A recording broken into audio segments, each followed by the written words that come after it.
Olá, gente, olha só.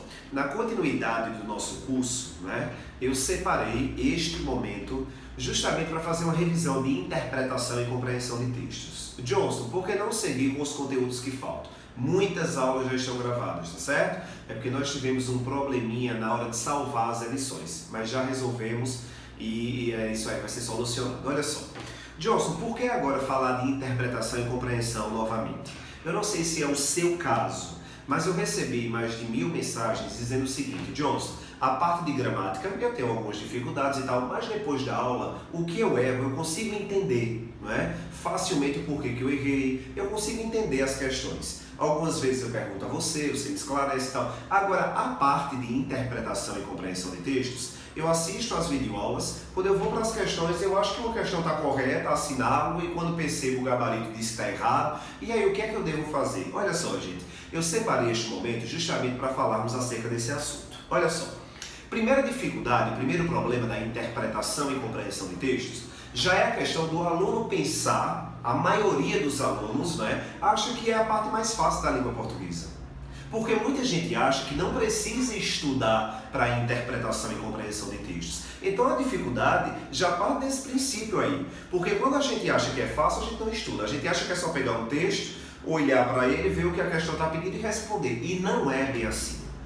Na revisão eu já inicio dizendo o seguinte para você, que interpretar é diferente de compreender. Assim como eu falei nas aulas de interpretação e compreensão de texto, mas eu quero bater nessa tecla, tá certo? Olha só, gente, interpretar é diferente de compreender. Na compreensão, eu só posso olhar unicamente o que tem no texto. Já na interpretação, eu preciso impor o meu conhecimento de mundo. E eu já garanto para você que a maior dificuldade entre esses dois segmentos é a parte de compreensão. Ô Johnson, por que a parte de compreensão? Já que tudo de compreensão está no texto, mas é esse aí o problema. Porque a gente nunca quer analisar unicamente o que está no texto. A gente quer ir além. A gente pega, por exemplo, uma questão de compreensão de textos e a gente começa a dar uma analisada na letra A, B, C, D e E. E aí a gente faz o seguinte: poxa, A está correto, B também, C também. E a gente diz, as três questões, Johnston, estão corretas. E estão corretas porque falam acerca do teu conhecimento de mundo, acerca do assunto. Falam do tema e você tem uma propriedade para falar acerca daquele tema. Vou te dar um exemplo aí, olha só. Um tema que a maioria dos meus alunos buscam a área de segurança pública.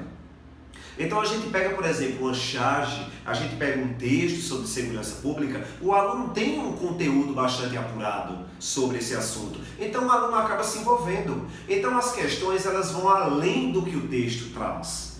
E aí a gente diz, não, isso aqui está correto. Só vou te dar um exemplo. Nós temos uma charge em um dos nossos simulados acumulativos, em que uma mulher está sendo assaltada, A charge mostra mais ou menos isso, um menor infrator, atingindo lá, parando uma senhora e roubando seus pertences. E ao lado desse casal aí, da senhora e do menor infrator, tem um guarda com o Estatuto da Criança e do Adolescente aberto, E lá tem algumas proposições dizendo o seguinte: a charge mostra a ideia de que o menor infrator não é penalizado, de que a polícia não tem prioridade no segmento da prisão, por exemplo, o policial ele não tem uma certa segurança na hora de tomar determinadas atitudes devido ao Estatuto da Criança defender o menor infrator. E aí a gente sabe que isso é verdade, mas não dá para analisar tudo isso olhando para a charge.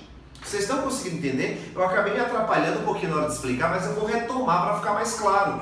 Na charge eu tenho o seguinte: eu tenho o menor infrator atingindo lá a senhora e eu tenho um guarda com um livro aberto com o nome, Estatuto da Criança e do Adolescente. Só que as questões vão além. Já fala que o policial ele não tem prioridade, ele não tem segurança, ele não pode se manifestar diante de determinadas situações, mas olhando para aquela cena eu não posso afirmar isso. É o meu conhecimento de mundo.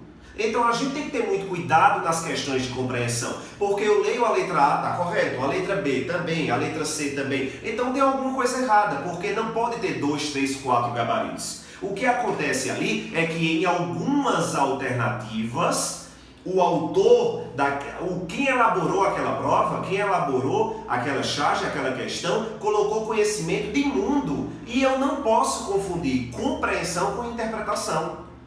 Se a questão fala de acordo com a imagem, de acordo com a charge, de acordo com o autor, eu tenho que analisar o que está lá, não posso colocar o meu conhecimento de mundo. Ô Johnson, mas é verdade que o policial não tem vez, mas é verdade que o Estatuto da Criança e do Adolescente assegura o menor infrator e culpa, penaliza muitas vezes os policiais que cometem determinados atos. Isso é verdade, mas olhando para a charge eu não posso saber de tudo isso.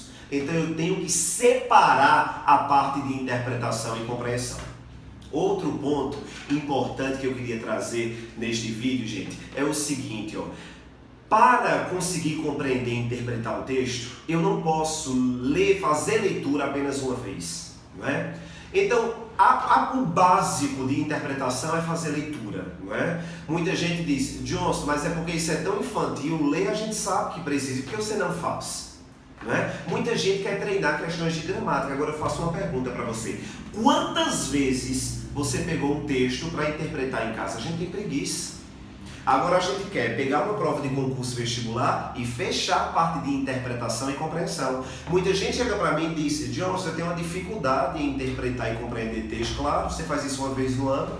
Você só quer saber também da parte gramatical, interpretação você acha que perca tempo. Então assim, tem que ter muito cuidado com isso aí, tem que valorizar esse ponto. Fazer leitura mais de uma vez. Em casa, quando você estiver treinando, achou alguma palavra lá desconhecida, não para a tua leitura. Isso aí vai te prejudicar. Segue a leitura e vai apenas grifando as palavras que você não conseguiu identificar o significado. Logo após, não é, a leitura completa, você vai e pega um dicionário, isso em casa é óbvio que na hora da prova você não vai poder fazer, e vai lá colocando essa significação das palavras, o significado das palavras, que isso vai ajudar você posteriormente. 4, 5, 6 palavras que você descobre, não é, no dia o significado delas, no final, na hora de interpretar uma prova, no dia do concurso, isso vai mudar, isso vai fazer toda a diferença. Então é muito importante fazer isso aí, tá certo, gente? Outra dica importante para a interpretação e compreensão.